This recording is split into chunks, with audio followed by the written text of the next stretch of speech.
Alléluia, Alléluia, Alléluia, Alléluia, Alléluia, Alléluia, Alléluia, Alléluia. Si vous demeurez dans ma parole, vous êtes vraiment mes disciples, alors vous connaîtrez la vérité, dit le Seigneur. Alléluia, Alléluia, Alléluia, Alléluia, Alléluia, Alléluia, Alléluia, Alléluia. Le Seigneur soit avec vous. Et avec votre esprit. Évangile de Jésus-Christ selon saint Jean. Gloire à toi, Seigneur. En ce temps-là, Jésus disait à ses disciples, « Puisque vous me connaissez, vous connaîtrez aussi mon Père. Dès maintenant, vous le connaissez et vous l'avez vu. » Philippe lui dit, « Seigneur, montre-nous le Père, cela nous suffit. » Jésus lui répond, « Il y a si longtemps que je suis avec vous, et tu ne me connais pas, Philippe? Celui qui m'a vu a vu le Père. Comment peux-tu dire, montre-nous le Père? Tu ne crois donc pas que je suis dans le Père et que le Père est en moi? Les paroles que je vous dis, je ne les dis pas de moi-même. Le Père qui demeure en moi fait ses propres œuvres. Croyez-moi, je suis dans le Père et le Père est en moi. Si vous ne me croyez pas, croyez du moins à cause des œuvres elles-mêmes. Amen, amen, je vous le dis, celui qui croit en moi fera les œuvres que je fais. Il en fera même de plus grandes, parce que je pars vers le Père. Et tout ce que vous demanderez en mon nom, je le ferai, afin que le Père soit glorifié dans le Fils. Quand vous me demanderez quelque chose en mon nom, moi, je le ferai.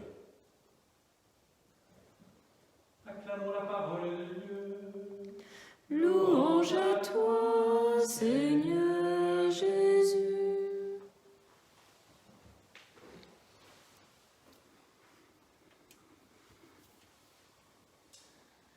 Alors, continuons notre écoute, notre lecture du livre des Actes des Apôtres.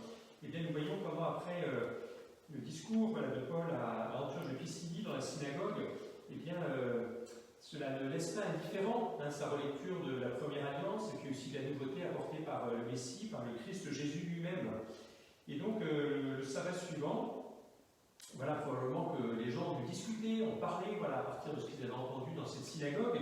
Et on voit même que finalement, ça dépasse même, on pourrait dire, les rangs de la synagogue, puisque ce n'est pas seulement les Juifs qui se rassemblent pour entendre la parole, mais, nous dit saint Luc dans les Actes des Apôtres, toute la ville.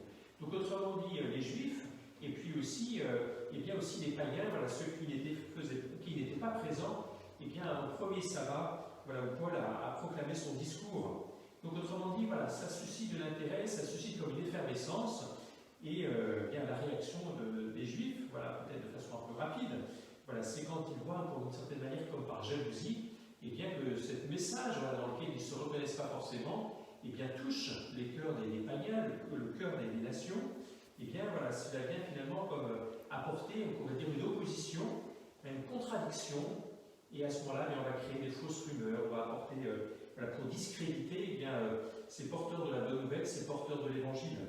On voit ça encore dans d'autres domaines, mais même encore aujourd'hui, les manières de discréditer parfois le discours de l'Église, voilà, en jetant l'opprobre, voilà, parfois sur des façons fausses, en colportant parfois de fausses rumeurs pour décrédibiliser tel ou tel responsable. Eh bien, Paul et Barnabé, pour autant, ne se découragent pas. Ils reconnaissent même qu'effectivement, ça fait partie du plan de Dieu, et bien que cette annonce à tous.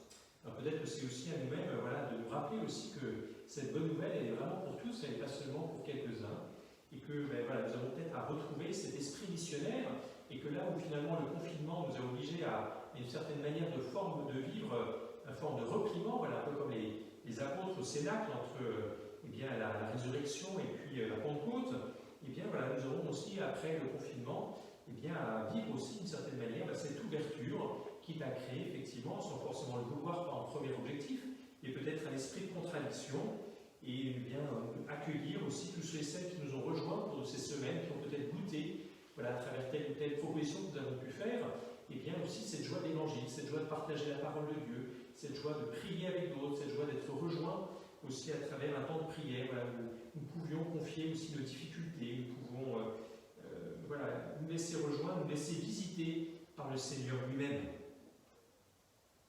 Eh bien, rendons gloire à Dieu pour tout ce qui se passe dans le cœur des uns et des autres, aussi pour ceux qui ont pu recevoir le pardon de Dieu ces derniers jours. Et puis, laissons-nous renouveler, regardons aussi peut-être comment l'Église aussi se laisse renouveler par ce qui se vit ces jours-ci. Il n'y avait rien de prévu, de plan de communication anticipé. Et regardons aussi comment l'Esprit Saint a continué à travailler, à agir. Et puis, n'hésitons pas à confier aussi peut-être cette nouvelle étape de nos propres vies, de nos vies de famille, de la vie du